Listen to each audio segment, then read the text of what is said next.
Hi guys, I am in the mood to create, to put something out there. Again, much appreciation, much gratitude for the appearance of my video on your feed. Thank you, thank you, thank you for giving me some space to occupy at your time. I wanted to just share like a blueprint, maybe a layout of our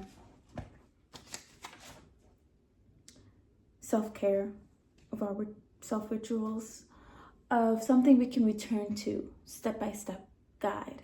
Because sometimes in my experience, there's just so many tools and resources thrown at us, but sometimes my mind gets scattered on how to navigate my feelings of density. I need a plan. Sometimes we need a plan of how we will take care of ourselves. And this is a suggestion of how we can curate a blueprint. And it may be curated. You may curate it yourself, however you see fit. This is just an idea of how it could look like. I myself might adjust it, but I maybe just wanted to give an idea of how it can be structured. And so I wanted to start off by stating how we can observe. So step one is observing how you are behaving. So right at the moment of your action, whether you are acting in avoidance, as do I, through maybe YouTube, maybe through substances, maybe through even interacting with socializing can be a form of avoidance, really anything, spirituality. So observe how you are behaving. Is this what is feeding my soul? Wait, is this pattern that I've been doing before? Is this something I've been doing before? And if so, I tend to actually not feel good about this. If this actually doesn't fulfill me. That's what happened today for a moment, until I had to get up and go on my mat. I was like, wait, this is not something I want to do. This is not something that's fulfilling to me. Sometimes when we're avoidant, it blocks us off from receiving messages of what is going on in our internal landscape. When we're avoidant, we don't know what the thoughts we're having and what we're avoiding itself.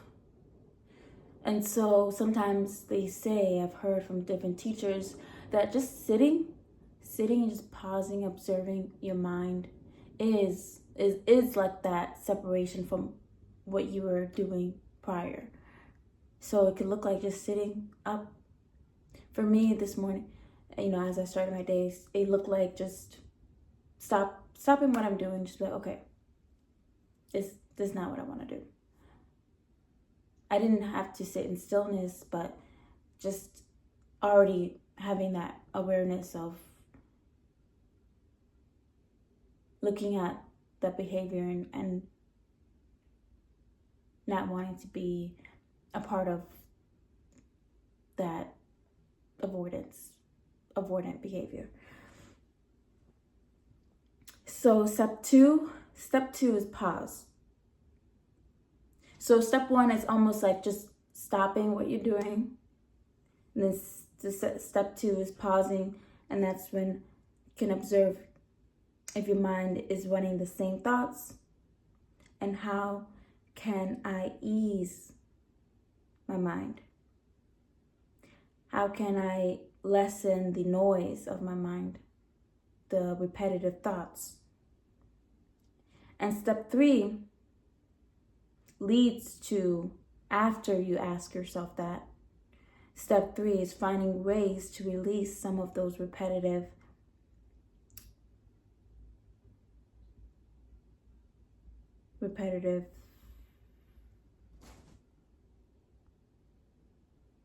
gearing, the repetitive gearing. Find an outsource. It could feel like calling a friend. It can feel like calling a sister, brother, talking about it, just talking about your day. It doesn't have to be necessarily exactly what is on your mind or exactly the thoughts you're having. You could just to check up on somebody, just to have especially when you're alone, I think it's helpful to invite another human into your world in that moment. And it could also look like taking a walk. Sometimes I revert to this often. It's one of my preferred ways of releasing my thoughts. I'll walk yesterday I took a long walk. But I'll walk and just talk out loud, and sometimes it's out loud, sometimes it's in my head where I'm talking to myself. Lately it's been more in my head than out loud, but majority of the times it's out loud, but lately it's been definitely inside. Sometimes stillness is not yet needed. I say that because when we're having certain thoughts again and again, just, for me lately it's been thoughts of worry, of concern, of doubt. I've had a lot of thoughts of doubt, and it's over and over again, and when we're in the cycle of avoidance, we can't recognize that we're doing it again and again and again. And so sometimes the stillness can maybe be halted, because sometimes we just need a physical release, whether it's through movement, through walking. Sometimes it just needs to be outsourced instead of this inner, I would say inner,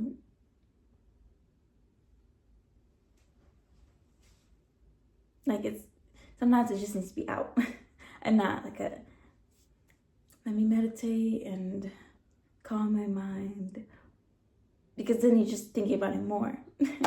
Sometimes you just want something on the outside. You want to move the energy of the mind on the outside. Playing an instrument, the sound of an instrument could feel like what you're avoiding is less heavy. So it's a form of play, dancing to a new song, a favorite song, or a song that's been on your mind. Acting and creation. So the form of play kind of eases the heaviness, the burden of what you're avoiding.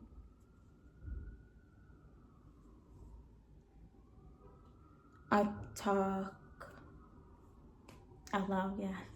I'm reading my notes. So what I witnessed yesterday, or today rather, is I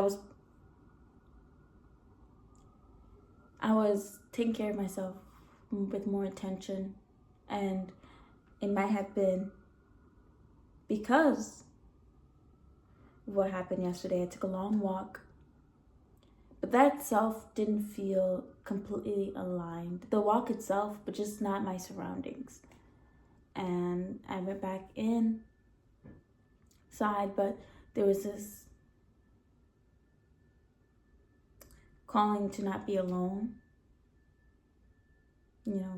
On the walk I was alone, and I think I noticed that I still wanted to be around somebody.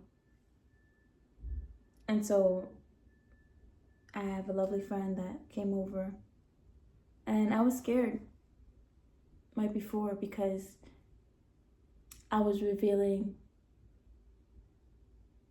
whether I was stating out loud what was on my mind, I was still revealing that level of vulnerability where the person knows that you've been feeling low.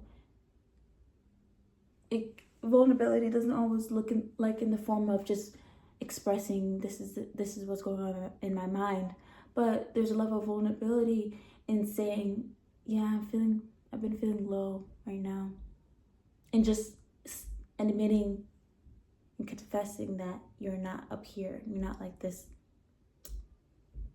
certain, you're not operating on this certain level of frequency. To admit that you're operating on a lower frequency,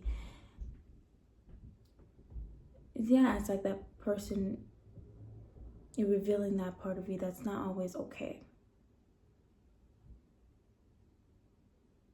And that's why I was scared too, to open myself up in that way. And I don't do it often. And, it was unfamiliar in that, I've been living here for a few years and I didn't get to have that type of experience where I can invite a friend, especially ever in life, prior to being in here. So it was unfamiliar and new in so many ways, and that's what was scary. And I knew that I didn't want to exactly run away from it. I didn't want to avoid it. I knew that I had to move through this new feeling, and I allowed myself to be shown, to be seen. And then my friend came over and recognized that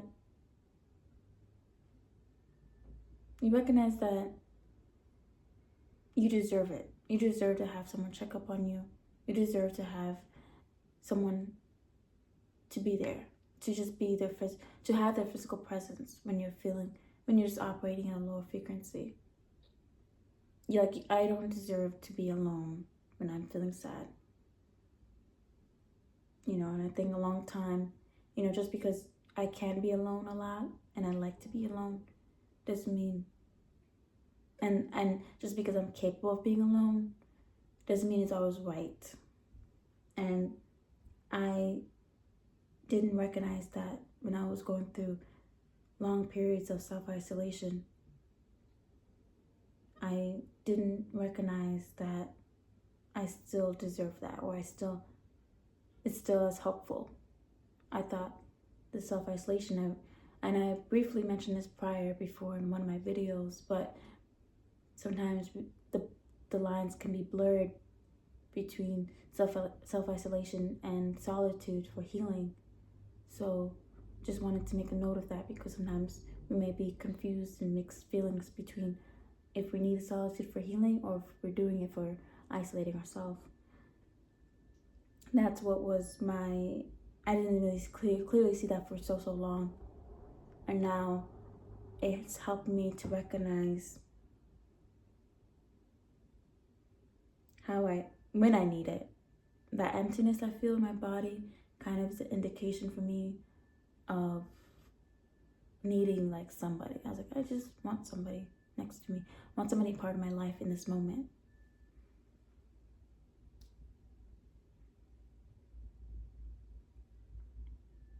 And doing that small thing that was hard. So step 4, I'm sorry. So step 3 was outsourcing, releasing the thoughts somehow through walking, through all these ways of operating that I mentioned. So after that, step 4 is doing that small thing that's hard. So instead of pressuring ourselves into doing that one big hard thing, we can do something that's a smaller hard thing. And for me, yesterday was having that friend over.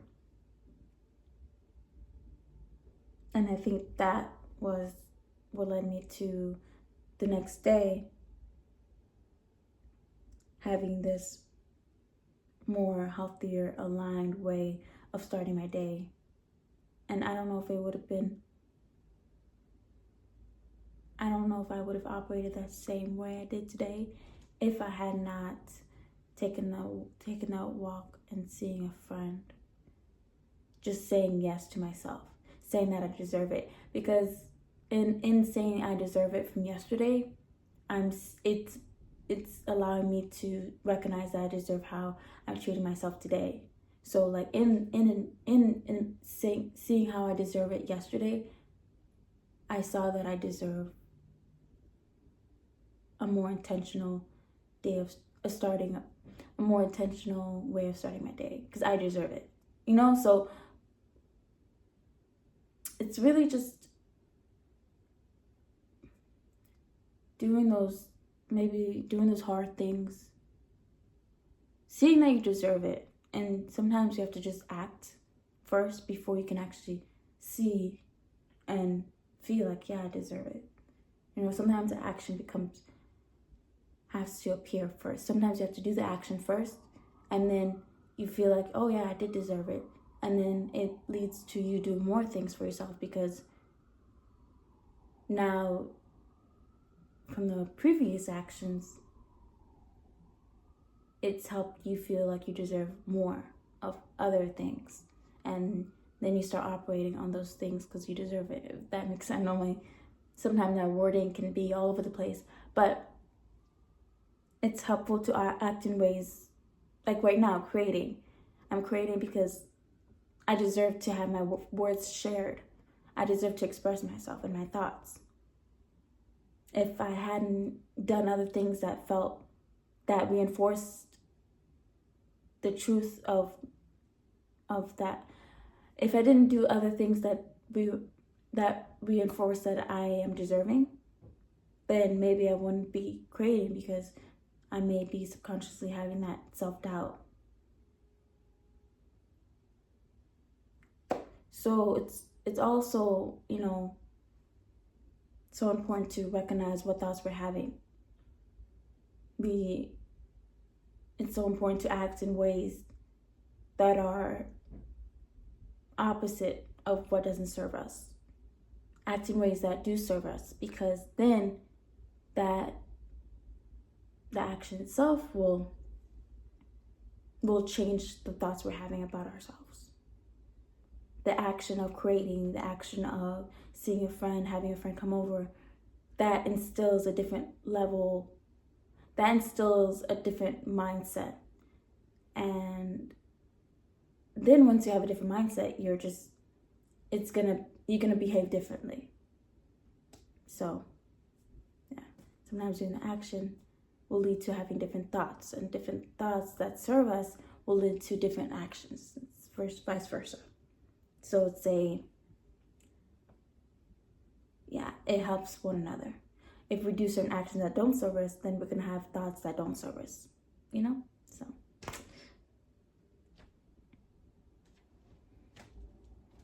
And so when we feel better about ourselves, when we do feel that feeling of deserving, it gives us enough momentum to continue our self-care rituals. So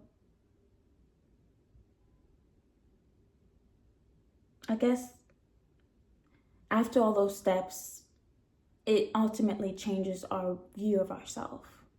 And then we can continue to act in ways that serve us. But sometimes we fall off and we have to pick ourselves up again. We have to, in the moments, in the dance of remembrance, we may have to start back again at step 1, which is observing what we're doing in this moment.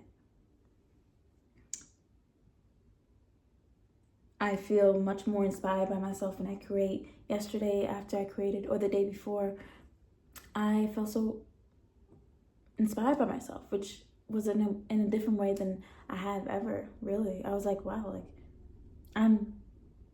there's just so much more trust in my creation, and in myself, rather.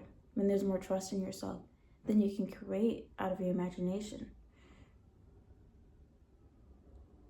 And it's such a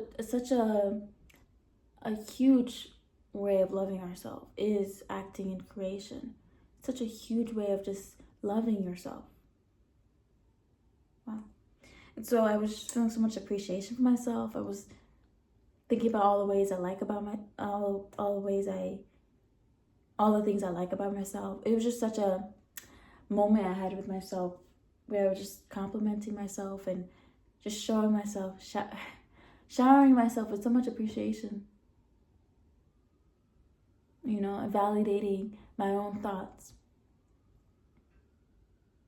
validating just all the ways I operate, whether it's through the shadow or through the light, you know. And I feel like the more I can just have this more of a positive view of myself, then I find like all the ways that people inspire me, I just find that I'm embodying that. It's not I will embody that. No, I am embodying that. I have some friends that are inspiring in that they create from their imagination. They trust themselves in their creation.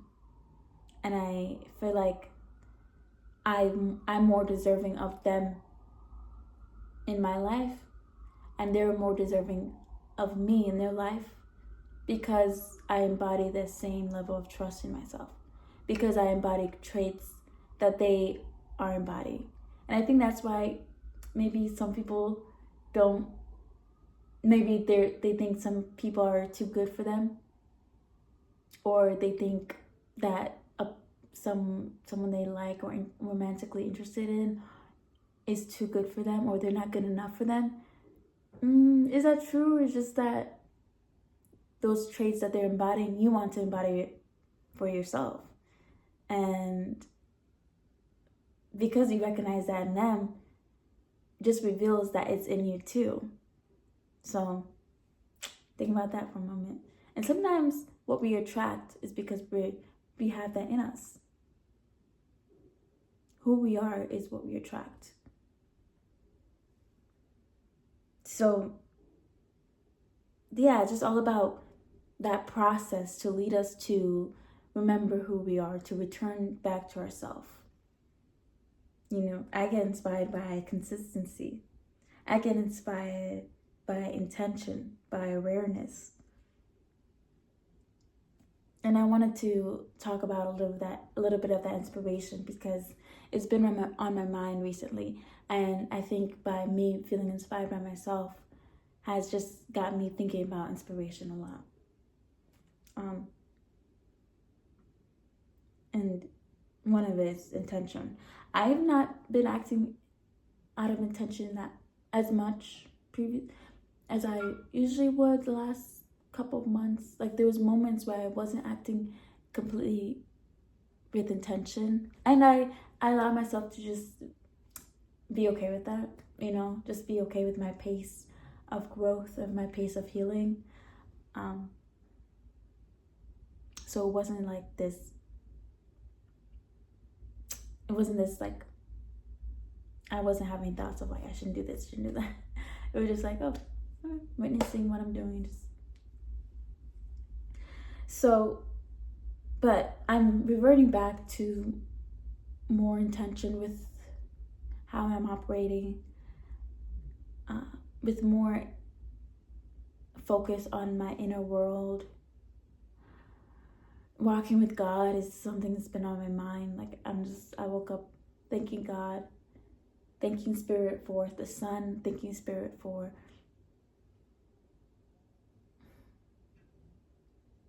just my life, my existence, my being.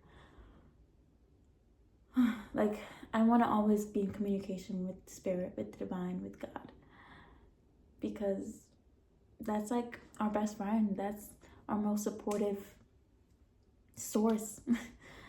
Like, you know, knowing that there's something in the universe that's never going to leave our side. You know, because sometimes I see source as differently. Sometimes I see source as myself. But almost too like a friend. And sometimes I have lots of friends. When I'm around trees, that's like my friends too. Because it's also a source. So source is everywhere around me.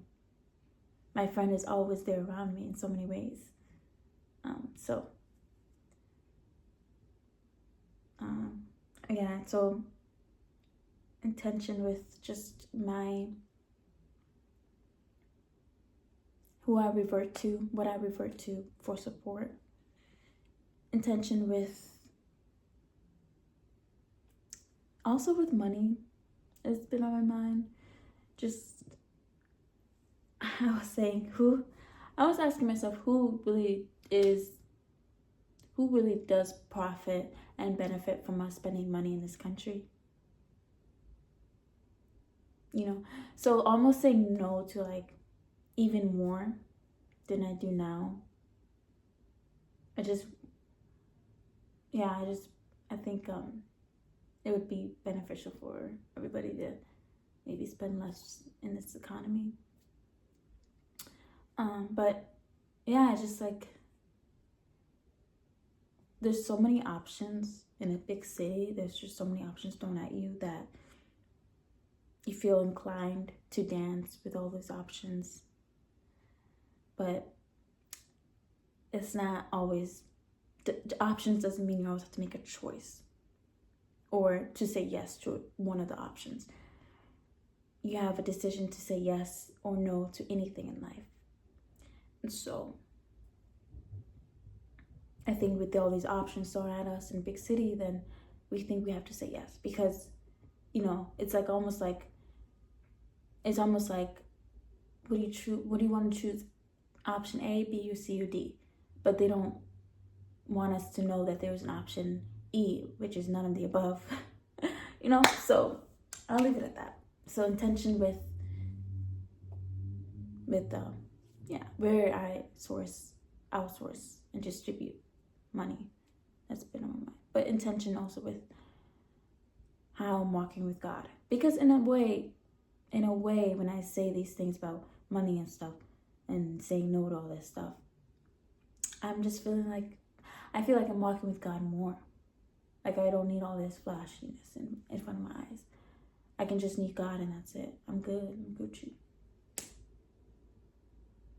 So I hope this blueprint helps you in some way. Maybe where you can start when you just know, like, okay, like, do that thing again.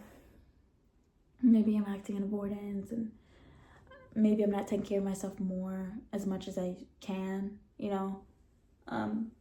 maybe I need to cleanse my body, make sure I put food in my body in some way. Maybe I can move my body.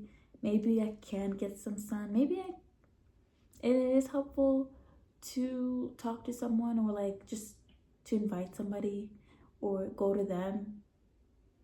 So many times I think with avoidance, you just want to close yourself off, and in that you stop taking care of yourself. Maybe your hygiene, what you eat, or when you eat, actually, rather, for me. And then but then I just want to make myself known to the world, like, hey, I'm here, I exist, I want to share, I want to be seen by my friends, no longer in this cave of my mind. It starts from working with the internal world, or maybe starting with the external world by taking the action first, and then it helps us have it helps us dust off the inner world, and then once you just feel like your higher self in your mind, it just helps automatically move you through the physical, and vice versa. Sometimes the physical can help us move through the mind. It's all in an interchangeable or interplay. So